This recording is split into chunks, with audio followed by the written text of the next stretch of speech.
Hi guys and welcome back to the channel Held Dominance. Anthony here. Please remember to like and subscribe and also click that notification bell if you're enjoying what you're seeing and if you want to see more. Coming up in today's episode, the vote for realignment has been done and it's positive. Jamayne Isaako finds a new club for 2022 and this Huddersfield starlet hits by a big ban, but not as big as the RFL wanted. We'll hear his words on it. So we'll begin today with the news that Will Pryce of Huddersfield Giants has been banned for 10 games due to the spear tackle that he committed on Hull winger Connor Wynne over the weekend. Pryce, seen in this instance in the build-up, caught Connor Wynne and threw the Hull winger to the ground, which sparked a big melee between the two sets of players. Replays don't make it look any better, as it seems like the Hull winger landed on the back of his neck and the referee had no option but to send him off.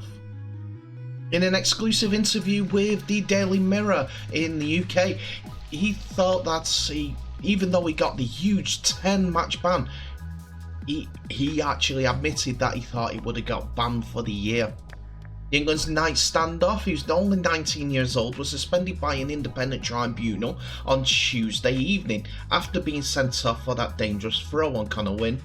One of Betfred's Super League's rising stars, Pryce was very remorseful.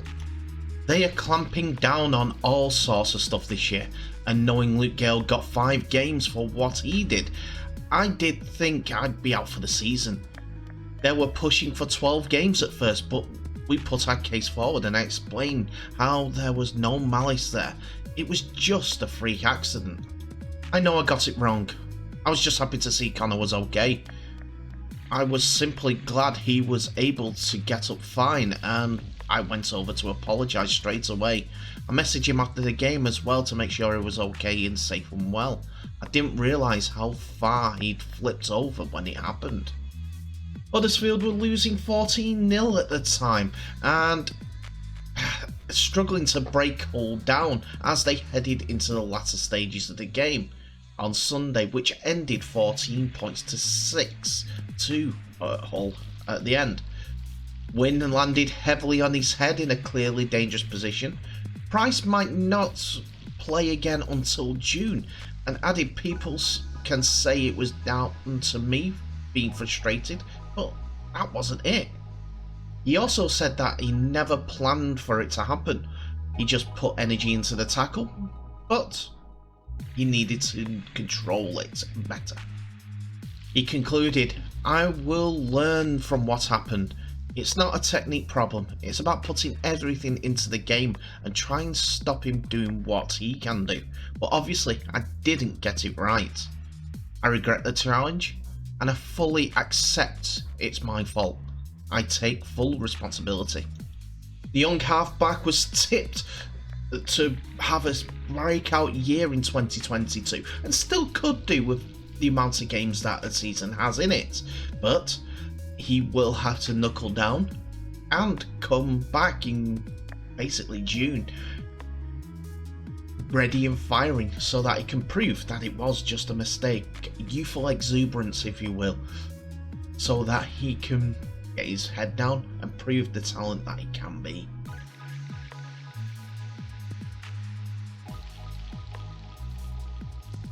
It's not often that an international player in rugby league a current international player does not have a club at the start of a season, whether it's NRL or Super League, but that's the case for Jamayne Isaako, as he started this season and the first 2 rounds without being involved in an NRL capacity.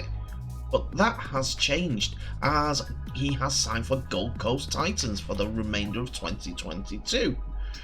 The New Zealand international has helped the backline stocks at the Titans by giving them a big boost, as he's able to play fullback and the wing, and after 77 games with the Brisbane Broncos, the 25-year-old has got plenty of experience that these new coach can call upon. After the deal was agreed, his new coach, Justin Holbrook, said, "Jamayne is experienced at NRL level and has played on the international stage. He has great depth to our outside backs and provides us with coverage across both the fullback and wing positions. We've got strong competition across a number of positions, and adding Jamayne gives us another exciting option to choose from in our back line. We had kept a spot on our roster open, and we're thrilled that we are able to add Jamayne to our team. With a number of talented backline players, young backline players on our roster, Jamayne will no doubt be able to help with their development during his time with the Titans." This deal is only for the 2022 season though, as Isaako has already agreed a move to the new franchise, the NRL Dolphins, as part of Wayne Bennett's revolution to grow this new team into something exciting. The 17th team will be boosted by Isaako for 2023, but as long as he's playing rugby league, I'm sure that Justin Holbrook will be trying to get the most out of him that he can. Gold Coast have got a decent decent fullback winger here, as he boasts a good try-scoring record during his 77 games, as he's scored 24 tries, and is also a good goal kicker, having kicked 213 goals. In his international career, he has played for both New Zealand and Samoa, and he has played 5 games for New Zealand, scoring 1 try and kicking 10 goals, where Samoa he's played the 1 game and kicked 4 goals. These stats are what are on the NRL website, and hopefully he will be able to add to those tallies as the season progresses with the Titans.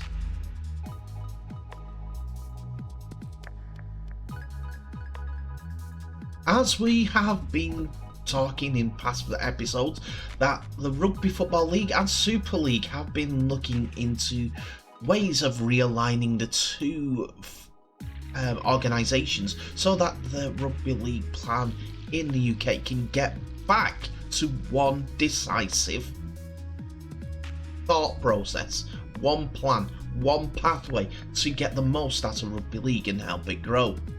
And it's come with a great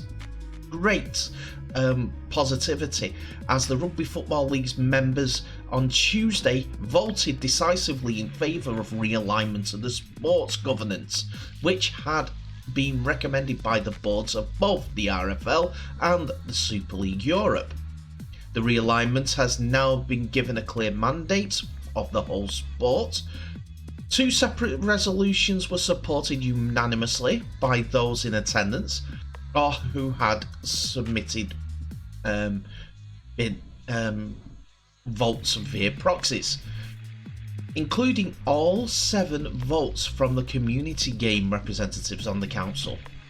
3 of the 35 members did not attend or register proxy votes, unfortunately.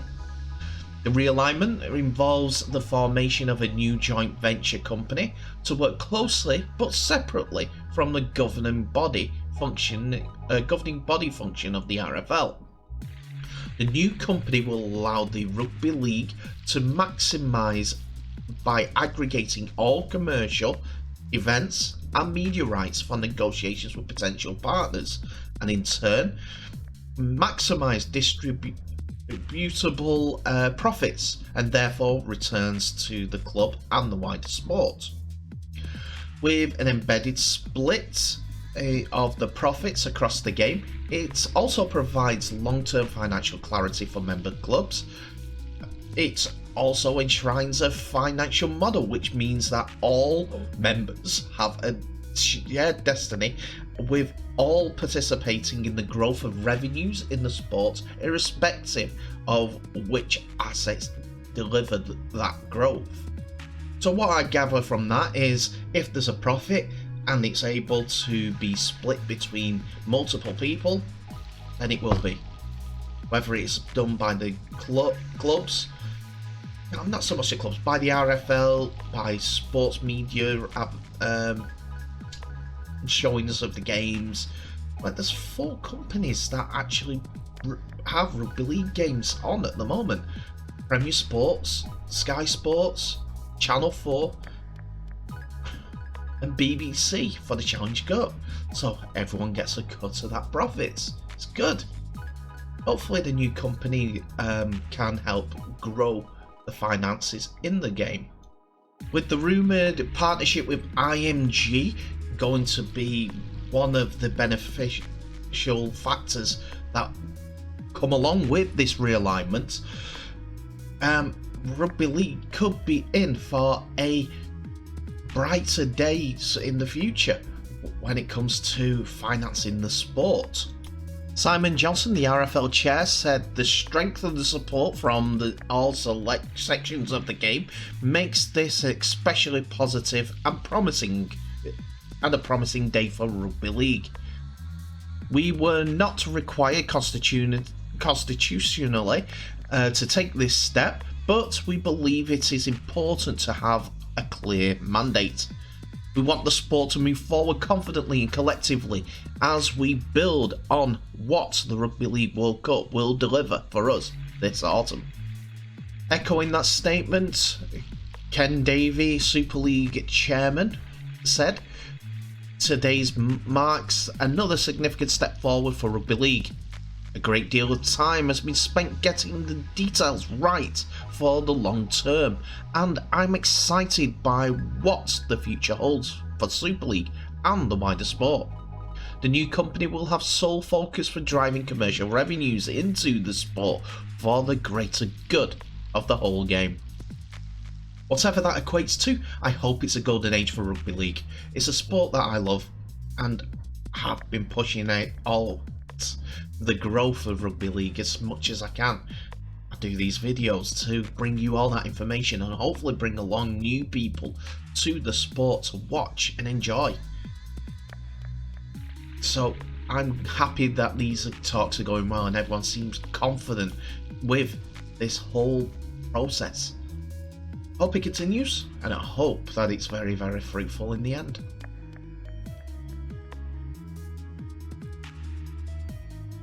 And that's it for another episode, ladies and gentlemen. Thank you so much for watching. Please remember to like, subscribe, and also click that notification bell for any new videos that may be coming your way. Also, please remember to share the videos worldwide as we need to grow this game. Realignment is not one thing, but word of mouth is even better. More people watching, more people playing, more people going to games and watching games, spending money. Grow the game. Anyway, so tell me in the comments what your thoughts are of today's episode. Will Pryce's suspension 10 matches? Big ban, but the RFL wanted 12?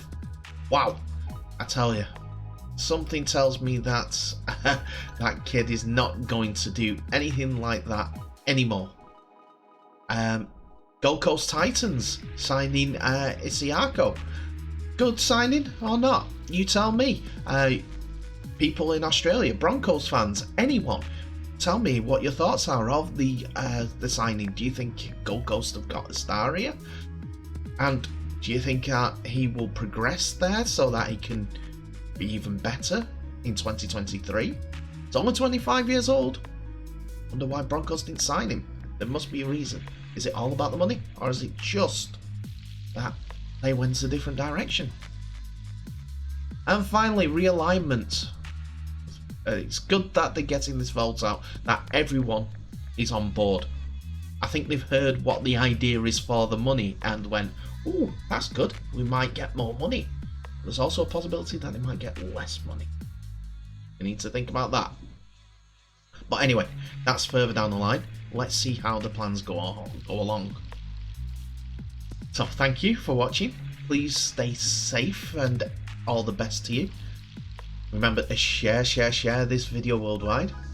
And I'll leave the video there. Thank you so much for watching. Bye for now.